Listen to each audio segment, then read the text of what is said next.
You're listening to Death of the Reader. Flex and Herds here for your Murder Mystery World Tour, and we are back in our second week discussing Death Comes to Marlow by Robert Thorogood, taking us all the way through to the end of chapter 32 this week. Herds, the trio continue their quest to quell the disquiet come to their humble town. Yeah, and to bring great entertainment to us, the reader, as they go from one shenanigan to the next. There's all sorts of crazy stuff in this stretch of chapters. There's Suzie using her network of radio listeners to track down a speeding car. Never ask Marge how she's doing. Never do it. It's a bad idea, or else you have to cut her off. We catch up with Becks' affair. Before we move too far on, I did think it was pretty funny that they were like, she knew never to ask Marge, and then she asks Marge, and then there's no consequences. Well, yes. That was cute. Good, because she knows what she's doing. She knows Marge. I, as a radio host, felt that paranoia, even if the book wouldn't have sold it to anyone who wasn't me. I definitely feel like Suzie is my favorite, because she's not the face of the operation, right? That honor goes to Becks. Well, yeah, she's got a face for radio, right? Well, exactly. She's the heart and she's the voice, but she's not the face. And I really do enjoy that. The fact that their face is kind of puts people off, and their muscle is also the best speaker. Like, that's kind of a fun subversion of those two character archetypes. But yes, Beck's affair is the other big deal. Yeah, Becks is supposedly having an affair because she's dissatisfied with her husband, because she wants to be the brains of the outfit and she doesn't feel like her husband respects that, and all this. It's all this stuff. But it turns out to be that she's gotten really deep into cryptocurrency, and she hates how unethical it is and how much money she's made off of it, which is a wild series of twists. It is so strange to have political discourse about cryptocurrency. Yeah. Well, it's a cozy book, and then they just throw in, like, actually, cryptocurrency is evil and it's destroying the world. And it's like, whoa. Like, not that I disagree with Robert. I need to be very clear here. I'm not a cryptocurrency guy, but it is very left field. I, on the one hand, really appreciate how much of a just absolute out of nowhere twist it is, but it also kind of would have been fun, I think, to set it up a bit earlier. Like, it does make sense for her character as someone who has a lot of money but is still kind of nervous about money to be invested in that space. There's no direct foreshadowing of cryptocurrency, which is a weird statement to have to say in the first place. But there is no cryptocurrency foreshadowing. I wish there'd been a few more meme coins in my murder mystery book. If they just said the word Doge once, I would have known what was going on and been on board for it, you know? It doesn't really matter, though, is the thing. Like, the whole point of, obviously, Beck's having too much money from something unethical, and she says, I think I should just give it to charity. Yes. And then she looks over at Suzie, or more accurately, Judith looks over at Suzie, who is currently in mountains of debt,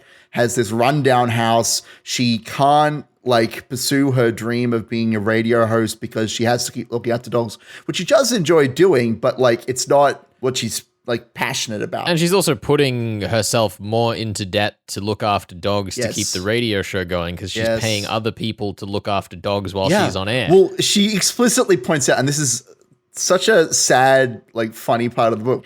Yeah, those dog sitters that I had to pay to look after the dogs that I'm already being paid to look after, they really shaft you, don't they?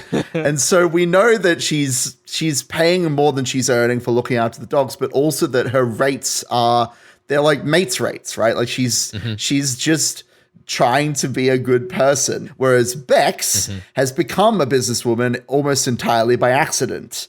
Well, she's found herself carrying a lot of the financial weight of the family in the wake of the previous book, which is a nice sort of carryover from when she proved that she could be a detective and she could do things for herself. That's something that Judith and Suzie have they've both had to do by necessity. They've had to learn to look out for themselves, whereas Becks is, I guess, kind of struggling with that now, with whether or not that's something that Colin wants.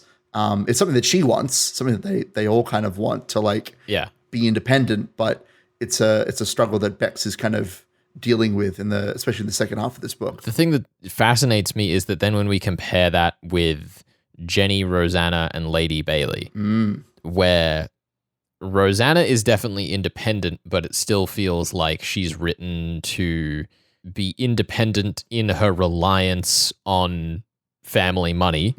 Lady Bailey can't seem to separate herself from her previous marriage entirely. Like, we'll get into that in a second. And then Jenny, like, what is going on with Jenny Herds? What is happening with this woman? She's suffering a horrible grief because she was supposed to be marrying the man of her dreams, who would also get her a whole lot of money, and now she's not, because he's super dead. And she's very sad about that. The way that she's portrayed in this stretch of chapters is so interesting because it's so ordinary. Yeah.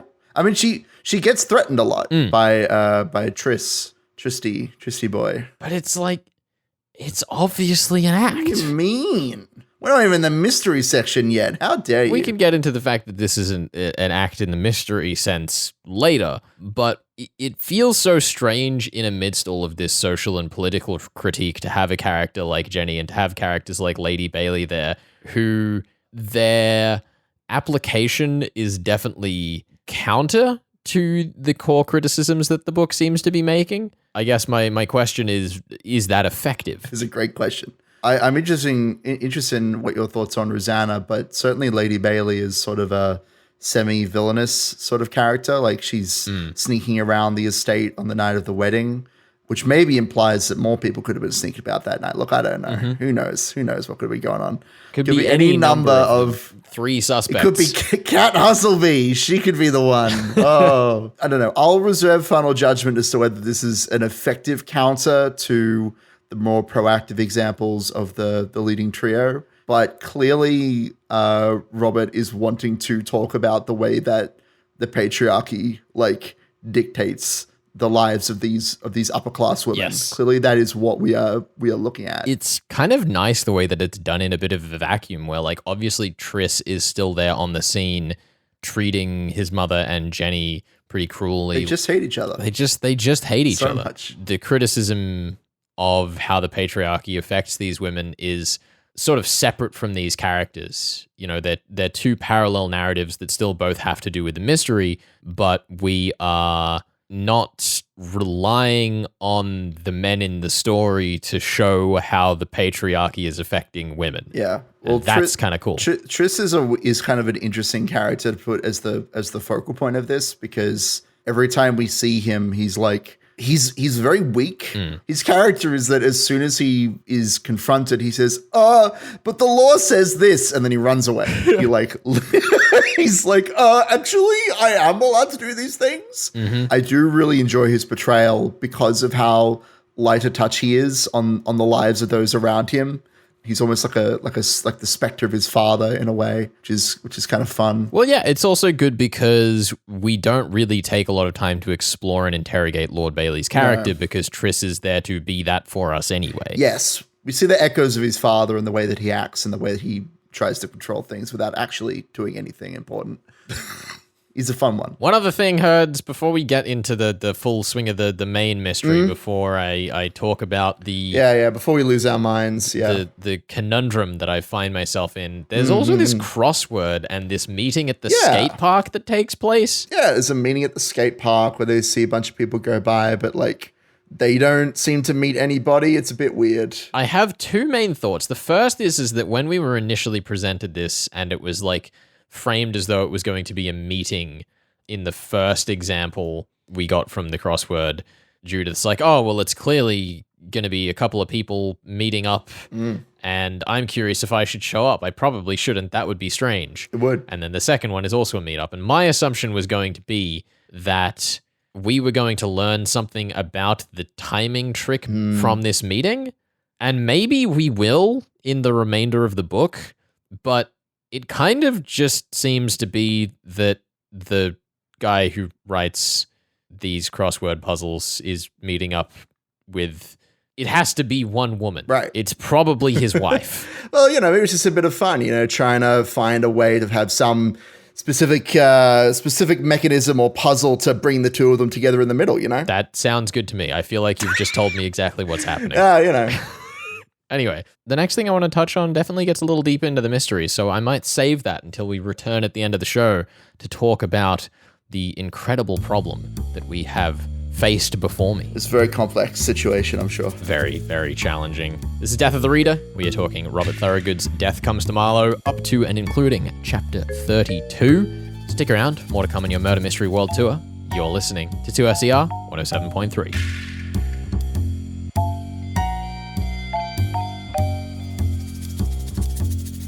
You're listening to Death of the Reader, your Murder Mystery World Tour here on 2SER 107.3. Flex and Herd's here with you, and we've just come off the back of covering 8 Detectives by mathematical genius Alex Pavesi, who joins us now from the UK. Alex, welcome to Death of the Reader. It is wonderful to have you. Hey, thank you for having me. So, 8 Detectives circles a mathematics paper on the permutations of detective fiction, exploring the base fundamentals required to create detective fiction.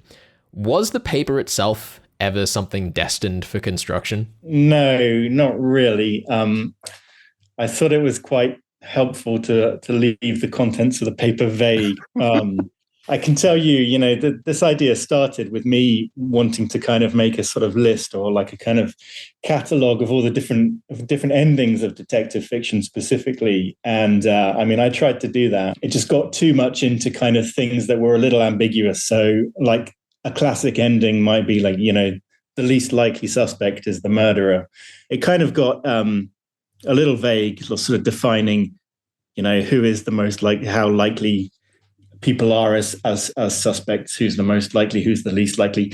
So I wanted something that had a bit more structure to it. And that's when I sort of started leaning towards what you could do with kind of the overlap of killers and suspects. So I never actually considered writing the paper. I think you probably could write something like that, but I think probably most of what you'd have to say is covered in the book, and it would be a very short and fairly modest bit of literary. Yeah. Now, when we compete in the blood sport arena over murder mysteries, the sort of fairness of the game is something that we talk about a lot. But Grant's theory rarely talks about fairness. A lot of modern murder mysteries like Marn Edwards' Mortmain Hall, Janice Hallett's The Mysterious Case of the Alpton Angels, they kind of make figuring out what the puzzle is a part of the puzzle. Which side of that line did you intend 8 Detectives to fall on? And in hindsight, where do you think that it actually landed? Yeah. So, I have some opinions about this, and some people think I'm wrong. You may be in that category. I generally think that detective fiction is kind of a giant sleight of hand in a very specific sense, which is that the setup of the puzzle doesn't give you enough information to define the answer. As you mentioned in your introduction, I have a background in maths, so I kind of do a lot of puzzles. And, that's kind of the defining feature of the puzzle is that there has to be one unique answer, right? And there has to be no ambiguity. And the answer might be silly, and it might be sort of, involve a lot of assumptions that weren't stated in the question. There has to be a unique answer. If there are 2 answers, then the whole puzzle falls apart. And I don't think detective fiction satisfies this quality. I think, if you took any detective novel and you chopped off the last 10 pages and you gave it to 5 different authors, they would write you 5 different endings. Some would be better than others, but they'd probably all find a way to make their endings work. And I think you can always do this, which means I don't think they work as puzzles, which is not to say that there's not kind of clever things in them and like sort of elements of puzzles. And sometimes there are literally puzzles put in there, like anagrams for the names of suspects or whatever. But so this whole concept of fair play, I kind of reject out of hand because I know what it means and it's meaningful. I'm not saying it's something people should stop saying, but like, I think it puts too much weight on the puzzle element, which I just don't think is valid. Them's fighting words on this show. Yeah. I know, like, obviously, like, a lot of people are going to disagree with me on this, but I have yet to hear a good sort of challenge to my argument. Oh yeah, despite my saying that, I think one of the fun things for me is that I completely agree with you, but yet still love fair play, because I think that the most exciting forms of fair play is where authors use what you're talking about to create a puzzle that at the end you go like, oh yeah, that really was satisfying in a bunch of these ways.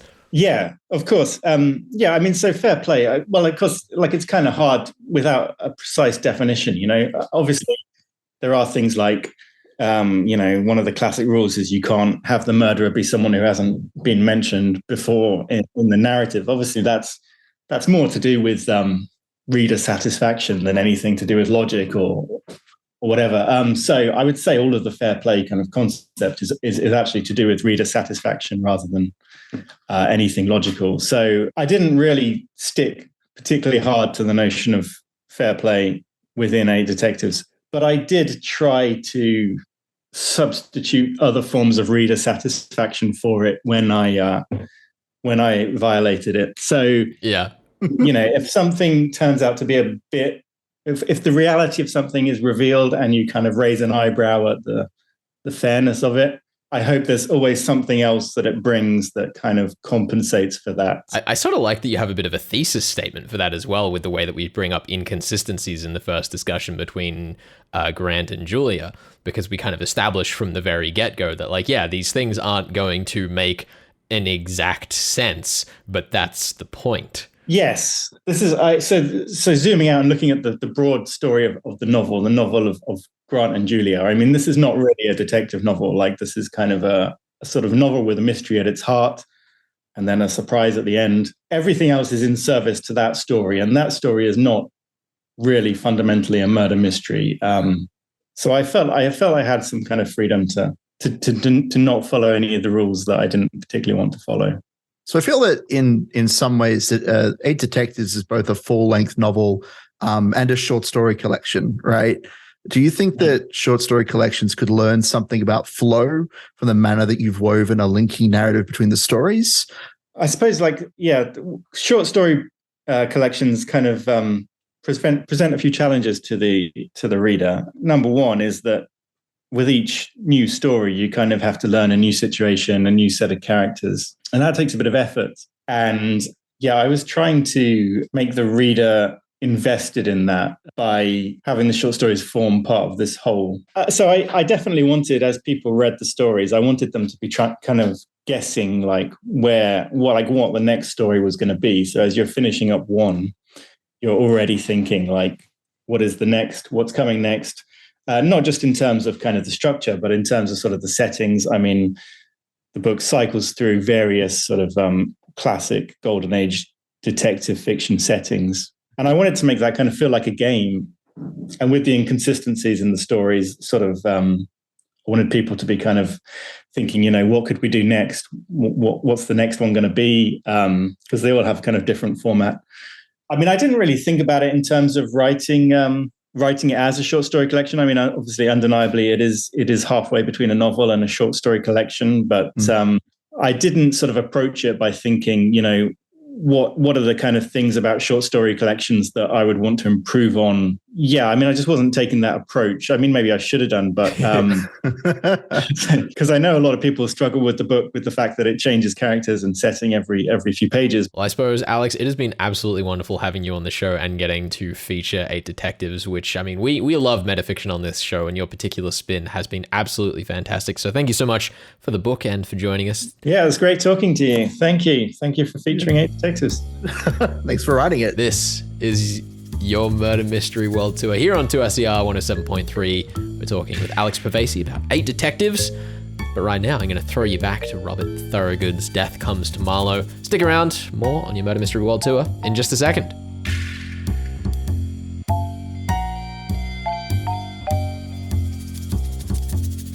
You're listening to Death of the Reader. Flex and Herds here for your Murder Mystery World Tour, and it is Death Comes to Marlow. Oh. It is the second week discussing that novel, and I am in what feels like a pretty cold seat, to be honest. Not even lukewarm? Not even lukewarm. Wouldn't even go that far? What do you mean? What? Listen, I have been enjoying this book. Good. That's what I hope. I have loved the main three characters of this story. The cryptocurrency bit was hilarious. Yeah, dude. And I love dunking on cryptocurrencies. Love me some Crips. Climate protests in the middle of my book about wealthy families. I like it. It's a little bit spicy politics. A little bit of political discourse in our cozy murder mystery. A little bit just to keep you awake. That's good stuff. It's the good juju. All these things, including an incredible leading trio, deserve a better mystery than this. Oh, he went there. Oh. Flex, are you calling out Robert Thorogood for writing the most straightforward murder mystery that we've had on the show all year?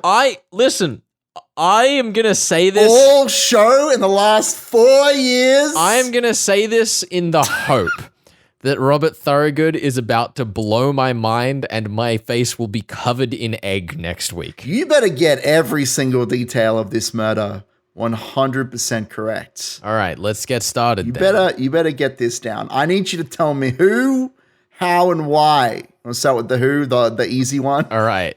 It was Jenny. What? But she's so unsuspicious. Oh, she's so unsuspicious. She's so angry, and she's not gonna get any money because of the will getting ripped up. She's the only person that could have touched the body. What do you mean? To put the key back in it. She dives at it as soon as they show up. But what if Tris just killed him later? What if it didn't even, what if he wasn't even dead? Well, it would make sense because Jenny is the nurse and the doctor misattributing the time of death. Yeah, dude. Is a classic murder mystery trick. It is. Maybe she just made an honest mistake. Maybe she just dropped those keys in there on accident and forgot she had them. If that was the case, though, we would have clearly established why that was impossible, right? Like, if this mystery went that deep, to my mind, we would have more clearly established something like Jenny's dress had no pockets. She didn't have anywhere to hide the key, or she wasn't holding her bag, or she threw her bag across the room when she entered to establish that she has dropped what she is carrying. But we don't really do any of that. The layers of impossibility on this impossible crime do not create a necessary circumstance for a more intricate solution than Jenny ran over and stuck the key in his pocket. I don't think I have any hard evidence against the idea that someone could have put keys in someone's pockets. You know, I don't even think that the pockets are mentioned until they find the keys. So that's pretty flimsy ground we're standing on here. But let's say she did. You reckon she's also the physical killer? She pushed the cabinet onto Sir Peter Bailey? No, I reckon she and Tristram rigged the cabinet to fall by suspending it from magnesium tape. Suspending it from magnesium tape. Interesting. Yep, it's got that little hook behind it on the wall. If you tipped it over just a little bit, just a little teensy-weensy little bit, and put magnesium tape between the hook and where the hook was supposed to go, and then ran the magnesium tape somewhere else and set it off as a fuse. Okay. So how exactly would you time such a thing to fall on and kill him just at the right moment? My assumption would be that the action of Tris, Jenny, and Peter running into each other in the garden outside was sort of their communicative cue for whatever operation Jenny and Tris had arranged. Okay. You know, maybe someone was looking in the window and waved to someone who was setting off the fuse. Like, but wouldn't Lady Bailey have seen if someone else was looking in the window? All she saw was a bright flash of light, which... Yeah, a bright flash of light, definitely from the sun, not from magnesium tape. But like... That conversation was ridiculous, by the way. Can we talk about that for a moment? Sure, of course we can. We sit down with Lady Bailey and we run through what she was doing. We establish she was the one whose boots were in the garden. Well, yeah, I had only read about halfway through the book at that time, and Flex was speeding to catch up to me, and he was like, there's always mentions of things being bright, and I went, that explains that one clue, that I won't tell you what it is. It's very strange for her to just be like, yeah, it was like really bright in there, like the sun. All right, Herds, I'm coming to the realization that I've missed something. Crazy. I don't have any particular pages open with any clues on it that I'm going to get you with next week. You haven't missed anything. Well, here's the thing, is that there's two clues that I haven't used yet. This is a murder mystery. We got to use all the clues. So the two that I've forgotten. Yeah. One is the gavel in the fireplace. Okay. It's a gavel. Unrelated to the murder, but important nonetheless. Justice. Other one is the fact that not all of the equipment was smashed when the cabinet fell over, which meant probably that some of it was already on the ground, as in it didn't fall. and all of the bits that were smashed by it falling onto them rather than them falling off the cabinet. And in a murder mystery, Ben, what is the one certain way to ensure that someone is dead? Check their pulse. Kill him yourself. What? Crazy. So how does that line up with the alibis? If he was dead when the cabinet fell on top of him, surely Jenny killed him because we're clearly establishing Tris can't do anything for himself. Did they get caught trying to set it up and they had to kill him early? I'm just going to let you think right here because I'm fascinated where your mind is going. What have I missed? I don't know. I mean, I do know. You said I have to get it perfect. You do have to get it perfect. You said I have to get it perfect. Because Jenny did it by having the cabinet fall over with magnesium tape because she's actually in love with Tris is a very nice, tidy, brief solution that is still a 100% true statement. But I've missed something in the details that Herds is going to ping me on. This is hilarious. I'm loving this. I haven't watched you struggle with a mystery in a long time. That is untrue. No, that is not in this way. I haven't seen you struggle like this. Don't lie like this. Not a murder mystery that you're like, oh, I know everything. Everything's so obvious. And now you're like, actually, hold on. Maybe there's an even twistier twist. I don't really think there is. I think I'm just trying to be precise so that I don't get pinged for points by you being pedantic. Oh, that's my job. That's my entire job on this show. Just to be I agree it's your job. I'm not trying to stop you from being pedantic. I just don't want you to blame me for you being a pedant. A pedant.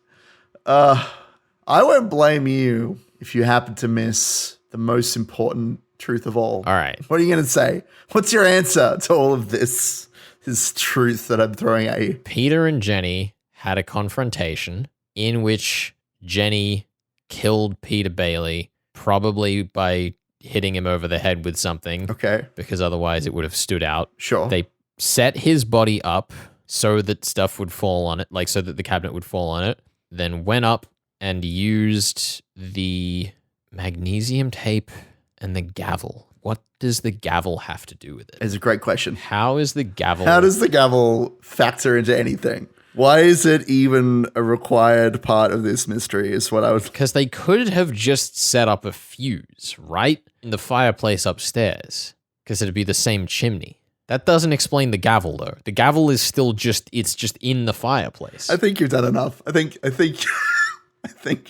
this is fine. What does the gavel have to do with the... Why is the gavel in the fireplace? Herds, we have to get to the bottom of this. It's going to kill me. I'm really enjoying this. I'm really, really enjoying you talk about this gavel. Yeah, look, I can't tell you. I don't want to talk about the gavel. I need you to just give me your best shot. It seems like you're starting to put something together, some sort of theory here. What does the gavel have to do? Give it your best shot. That's all I'm going to say. Give it your best shot. It's a gavel. It's weighty. It has to be something to do with weight. It can't have pulled the cabinet over because that's ridiculous and we don't need that because the tape's already doing that job. You could say that they used the weight of the gavel to like pull something down the chimney, but the only thing that's gone down the chimney is tape.